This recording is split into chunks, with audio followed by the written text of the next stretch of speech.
When you think of a dragon, you're probably imagining a huge, fearsome, majestic creature. What I'm making today is definitely huge, but in a different way. I'll start by making the rock that the chunker will be laying on.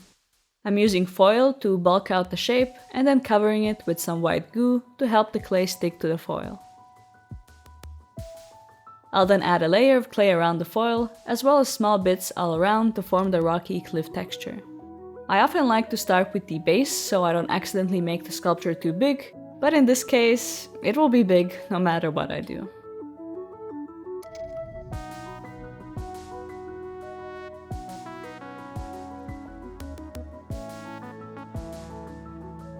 Once I'm happy with the shape, I'll beat it up with the foil ball to give it a more rock-like texture. To remove any fingerprints or lingering paint from the beating, I'll cover it in alcohol. Lastly, I'll dab on some more of the goo for a slight surface texture. This then gets thrown into the oven to become a real rock, and now I can use it for sculpting the dragon. I made a foil base to cover with clay, but I must say I greatly underestimated just how thick the dragon would become. I should have started with twice the amount of foil, because the dragon ended up eating most of my clay reserves. And I spent a lot of time adding more and more clay to try and get it to the right size. During all of this, I completely forgot that he has wings, but honestly, he probably did too, so I'll add wire for now and come back to it later.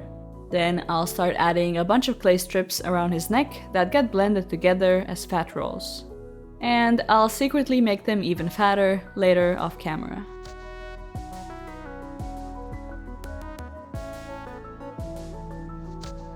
To sell the chubby image, I also have to thicken up his cheeks. You guess which ones. Since the dragon is not secured anywhere, and I'm just kind of holding it or laying it down on the rock while working on it, I'll work on it in sections. First the ones where I am free to hold it without smushing anything else, and then the ones where I can't do that anymore. I pre-baked a round ball to use for his eyes, and now I can work around it without ruining that nice round shape. I'll add some clay here and there to form his face, and then add some horns as well as a tongue. I also pre-baked a few small pieces of clay that I can stick in his mouth as teeth.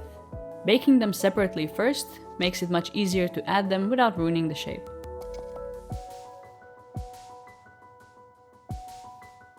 Then I'll add his chunky front legs and a lot more fat rolls all around his stomach.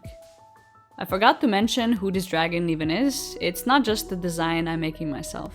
It's actually a dragon from Dungeons & Dragons called Themberchaud.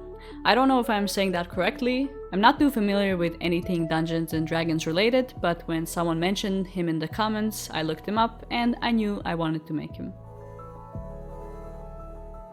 A lot of dragons are designed with a strip of spikes all over their back, and he is no exception. I'll add a long spine thing in the middle and blend it into his back. I added spikes all over this middle part and then decided to torture myself by blending each one into the strip as well.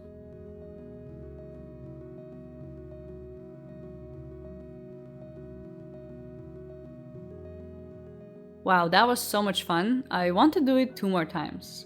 I won't torture you with the process and move on to adding his last 2 missing legs. It's always funny when an animal is fat, but it's almost always the fault of humans. In this case, the dragon lives near a city of dwarves, where he supplies their forges with fire, and they give him food and treasures in return. Maybe a bit too much food. For texturing, I made my own tools out of clay, a special treat for anyone watching with trypophobia. But hey, at least I'm not using the light-skinned colored clay anymore.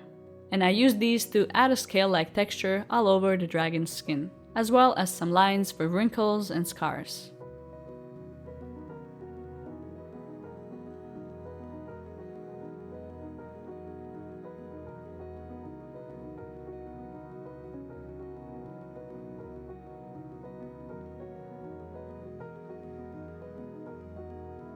Then I'll also drown the dragon in alcohol and bake him. Somehow this guy ended up barely fitting in my small oven that I use for smaller sculptures, and I didn't even have to bring out the mega oven just for this. Since I forgot to add wire for the wings to the base armature, I will glue it in now using 2-part epoxy glue. And also add some more wire to form the skeleton that holds the wings together.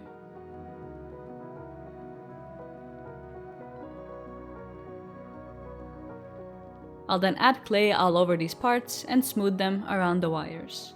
I will already texture and bake them before I add the flappy wing parts. It's always easier to sculpt when you have a sturdy base to work on.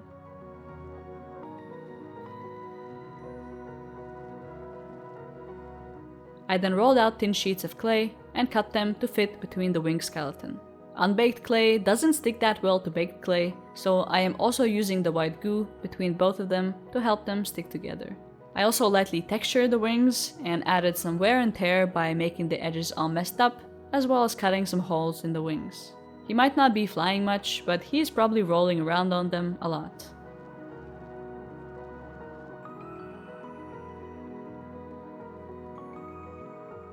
Then he goes into the oven for the last time, and we can start painting.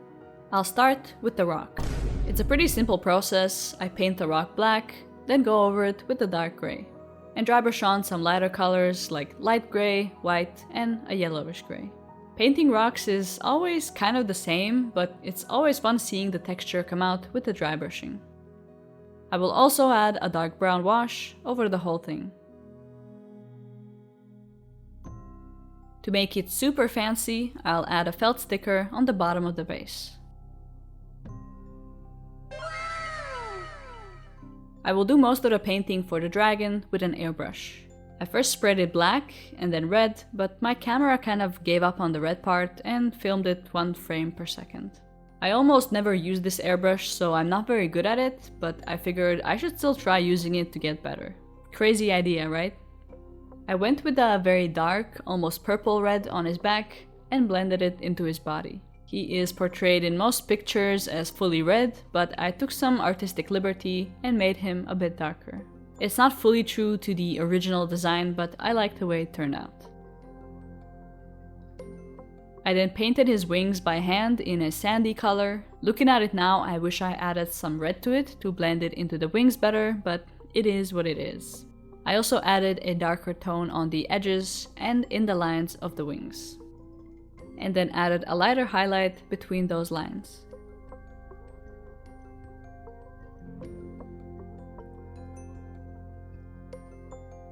To finish it off and blend it into the red parts a bit better, I added a reddish brown wash. Now the last thing to do is finish painting a few details by hand. I covered the teeth with a yellowish white and then went over it with a dark wash. I wiped most of it off so I would leave stains closer to the gums. I also added some resin to his mouth to make it more shiny and slimy, but I didn't film this. Lastly, I painted his bright orange eyes and the paint job is done. Using 2-part epoxy glue, I will add him to the rock. Then I'll do something you probably shouldn't do, which is mix together 2 different brands of varnish, one glossy and one matte. I wanted the dragon to be just slightly shiny, but not glossy. I could just buy another varnish, but I prefer to do things this way. I then tested my concoction on a small part of the tail, and surprisingly it turned out exactly as I wanted.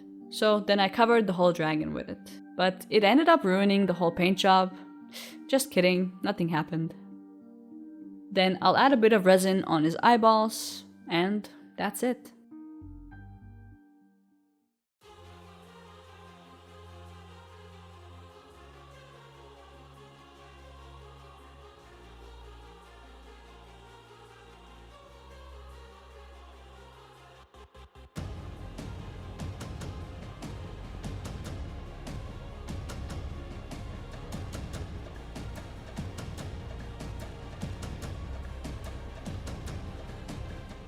A huge shout out to my patrons for all their support, and thank you for watching. I'll see you next time, which is hopefully not in 5 months. Bye!